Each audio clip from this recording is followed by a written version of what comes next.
I hate that for you because it's a beautiful thing. Hunting is a beautiful thing, even if you don't get, granted that's the goal. But then again, if you go out and play golf, well, you searching for the hole in one. That's what everybody wants. That's a good analogy right there. You don't get a hole in one every single time. Even sometimes you go out and not have the best of days. But I had a saying, and I added it to everything else. It's a cliche. Bad day of fishing is better than a good day at work. Bad day at golf is better than a good day at work. Bad day at hunting is better than a good day at work. It's true. It's true. Oh, very much so. Very much so. That's and you know how I am about working. I mean, that kind of takes me. Anything else I do in life, I will find a way to keep working through. Like we go to the bar and do this, and I'll find a way to keep posting stuff and I'll this and that. That's one of the few things I do in life, man, that I just I check out for those hours that I'm out there in the woods, man. I mean, for the most part, I mean, like you and Simo will text me wanting updates, and that's the other thing, man. I mean, the hunting community is cool because everybody, for the most part, is pulling for everybody else. So I check out. I still reply to text messages I get, but I'm not trying to keep up with social media and anything professional. It's all personal stuff, and it's just my time out there to get some peace. I'll tell you what, we got something fun to do here in a couple of weeks, and you actually get 2 full days of fun in a row. Because we've got Dixie Fest in Tulsa. Yes, I'm looking forward to that. Yep, that's on the 26th. And then on the 27th, my man here, Mr. Shiner, gets to go see the Bandits, man. I'll be going down to Oklahoma City, the Diamond Ballroom, and seeing the Moonshine Bandits as they come through on tour. And those guys are a kick in the pants, man. They are. And you've gave a shout out to the to your boy in the band there before. You text, Dusty Dahlgren, man. Shout out to that fool. They those guys bring it hard, man. You talk about some hard partying dudes, and we got listeners in other countries. And the band that we're referring to, Moonshine Bandits, are kind of a quagmire in a way because they are a country rap band, and B, they're from Northern California. So a lot of those acts are from Georgia and the Deep South. These guys come straight from the West Coast, which NorCal is nothing like SoCal. No, so if Northern Cal and Southern California are two different entities, very much so. If a state was allowed to divorce the other half of the state, Northern California would divorce itself from Southern California. And NorCal would probably just give them whatever they wanted. Like, I mean, they're not going to about. They just want out of their life. Like, just get away from us. Just take your fucking wine country as south, and you can have it. Donnie, 3556 for you, Donnie, on that marker. But yeah, NorCal's actually very pretty, man. I mean, it's very rural. There's sections of it that remind me of Oklahoma. If it was like, I don't know, winter wheat fields or something instead of olives and almonds. Almonds and olives are the big cash crops in Northern California where I was at. We have a guy who owns a laundromat in Pawhuska, Oklahoma, and he moved here from Northern California.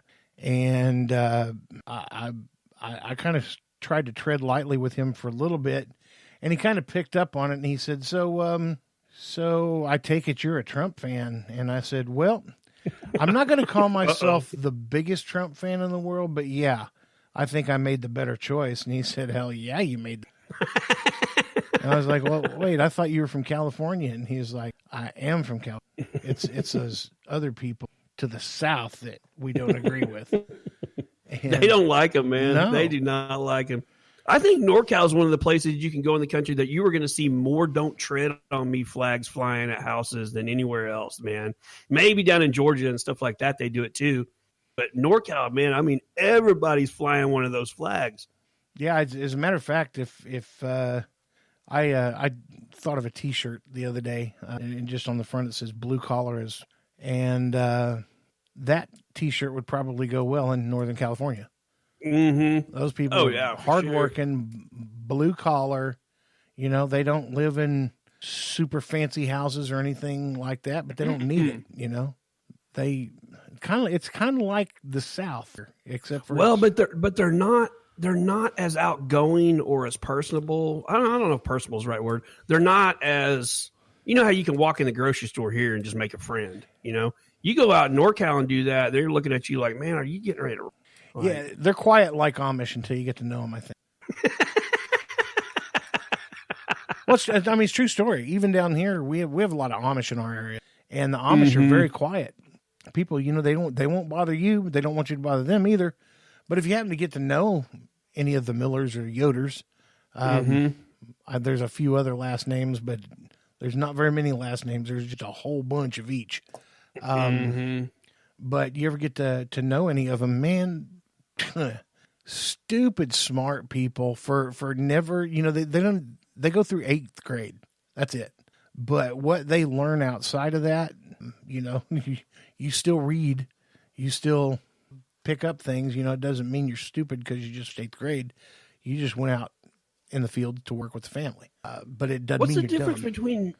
What's the difference between Amish and Mennonites? Because we got a lot of Mennonites around here too. We do. Amish are more traditionalist. They make their own clothes. They don't wear a lot of colors. You know, Mennonite women, you'll see them wearing like store-bought material dresses. You know, you go to Walmart. Oh, really? Yeah. So the Mennonites are the ones that, like, sometimes I've been places in town and there'll be like a van and it's got a driver and it's got like 13 Mennonites in it. Yeah. There's got to be a joke here somewhere. There's got to be a joke here. But 13 Mennonites get out of a van. So that's their deal. They can come and buy certain things, I guess. I can't imagine they could buy like a PlayStation if they wanted it, but I mean, yeah, and they in their hair topping, their little hats that they wear to cover their buns are generally white, whereas Amish, it's black. Oh, okay. So that tells you what team they're on. Well, yeah, yeah, basically. Yeah. I mean, you have the, oh God, you have the coloreds and the whites, but I don't mean it that way. Donnie's just shaking his head. You have the people with colored dresses and the people with white tops and black tunics. You know, it's a total different I wish thing. we could say we wrote that bit, but we didn't. No. No, we sure. didn't even write that bit. That was good. That'd sure be cool if we wrote it, but we don't have to. You know, when we shoot for the hip, we generally, our podcasts are way better when we just throw it from the hip than to try to Donnie's got a sign in his window that says "Enjoy the emails." Right? Yeah, exactly. In here we you know, people call us racist, and it's not that way, people. Trust me. I said that kind of as a funny pun. I could have got around that and said it, but yeah, you know, you got like they'll wear like lemon yellow dresses and you even know what shade of yellow it is. Well, I mean, it looks like a lemon pie. No mustard yellow. They wear lemon yellow. Yeah, like lemon yellow with a white tunic. That's kind of like a lemon pie with like a meringue. You know, as I get in touch with my feminine side here. I'm glad they can't listen to the radio, man. Well, Mennonites can. Yeah, that's true. There's lots of Mennonites that have cell phones. I don't know what you would. I mean, all those people do is work, man. That's all they know. Unless they have like Amish rake fights on Friday nights that I don't know about. What do they do other than work and sleep? Well, for the kids when they're 16, you got Rumspringa, which is no relation to Jerry Springer, but kind of the same. Wait, there's a place up by you. What's the place up by you? They sell no, that's in Claremore. They sell the pies and stuff. It's either Mennonites or Amish. There's a place in Shoto that sells the bread and pies. Oh, that's what I'm thinking of. No, that's what I'm thinking of. Yeah, and man, they make it's crazy, dude. If you want like a chicken pot pie done like casseroles, not casserole style, but like if you made a chicken pot pie in like a 9x13 pan, they've already got it done. A casserole pan. Yeah, it's in like an aluminum casserole pan, and it's frozen, and all you got to do is take it home and pop it in the oven. Like $17 probably. or if that much. And then they're I bet it's amazing too. Even though they froze it, I bet it's amazing. I mean they raise the peas and carrots. Yeah. They raise the chickens. I'm sure they probably, I don't know, the peas and carrots probably went to grade school with the gravy. They all grew up together on the same piece of property, and chickens got slaughtered, and they got chicken for chicken pot pie, and I've never met if you ever go to an Amish house that bakes like everybody can make food. All the women make food in the Amish community. Some way better than others, and those people who do way better than others generally wind up selling their craft, their food. Pies, that kind of stuff. You will not find an Amish pie maker that's skinny. If you find that's a good sign, dude. If you find an Amish pie maker that's skinny, that's either a daughter who still doesn't have a husband yet. Yeah, put her in the kitchen, or possibly a cousin, because it's not the mom. Mom's probably going to be pretty close to being bigger than all outdoors from cooking all that pie, and of course you got taste. There's something different about their pies too, man. Their pies are just good. God, man, you talk about a religious experience. Holy Lord! Oh yeah, I mean, I'm like, do you guys grow your own sugar cane? Because y'all use so much, an ass ton of sugar in this cherry pie. It is the sweetest cherry pie I've ever made, and then you got a crust on top. And then on top of that crust, you just sprinkled another half a freaking cup of sugar on top of it so that it'll brown. Yeah. Yeah, buddy. Same thing with apple pies. Dude, it just, yeah. It's their food is phenomenal. Now, don't go to the restaurants. Don't get caught up in the restaurant where you kind of cafeteria style stuff. I say stay away from that, because once you start serving, that's not their best work. Yeah, that's not the best work. The best work are the and again, it's just like money. You get what you pay for. You can buy an $8 pie, you can buy a $13 pie, and I goddamn guarantee you that $13 pie is not going to upset you in the least bit. It's like when you buy weed. Like, you spend a little bit more, you're probably going to get a little bit better. Yeah. Exactly. If you go buy, let's say you go buy a quarter of an ounce, and you pay $30 for it. Well, guess what? You're getting your money's worth. You have fun. You're smoking oregano or something. Yeah, but dirt weed. Right. You go spend $100 for a quarter ounce, and you open that bag, and it's so sticky that when you breathe in, it clings to your nose like pollen.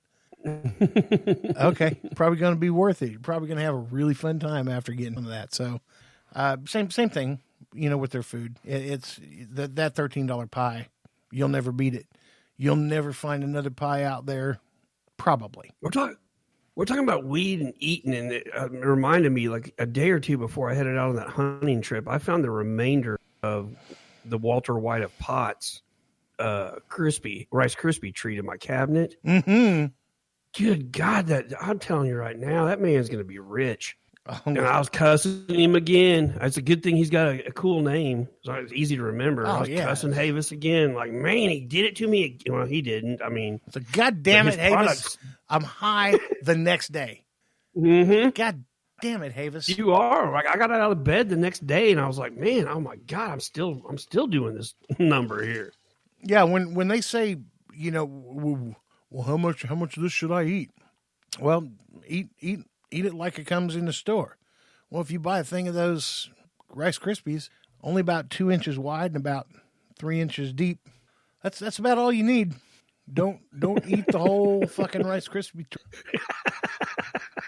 No. Oh man, we got sidetracked. I think I've looked down at Donnie's notes here. I'm like, we got way sidetracked on this Amish and Mennonite thing. Yeah, and talking about the 420 with the pie. So let's just segue on to 420. Oh yeah, we got a 420 update. We are going to be at Swamp House Tulsa this Saturday. Now, I'm looking forward to meeting these cats because that place looks dope. Yeah, I'm pretty excited about this one. Secondly, I got back from New Orleans a few weeks ago, and I'm not sick and tired of New Orleans food. So Right. Oh yeah. How can you, man? That's one category of food I could eat my body weight in every day, and it's gonna take me a